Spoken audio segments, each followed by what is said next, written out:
Отварањето на нови работни места продолжува и понатаму преку проектот Македонија вработува. Во Битола преку овој проект се вработиле над 500 граѓани. Околу 300 граѓани во 2015 година и 219 граѓани во 2016 година. Вкупно во Република Македонија овој проект овозможи 19.000 вработување.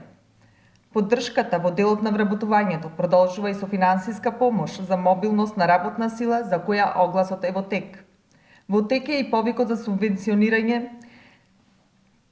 на вработување на 100 лица во социјален ризик. Објавен е и повикот за мерката практиканство за млади до 29 години, со која младите ќе можат да ги надградат своите капацитети за полесно вработување. 225 невработени лица ја почнаа обуката за дефицитарни занимања. Ова се само дел од проектите за подобар живот на граѓаните. И додека ние успешно и посветено работиме на конкретни решенија на барањата на граѓаните, деструктивните сценарија на опозицијата продолжуваат. Немири, фамозни пресови, уништување на јавни добра.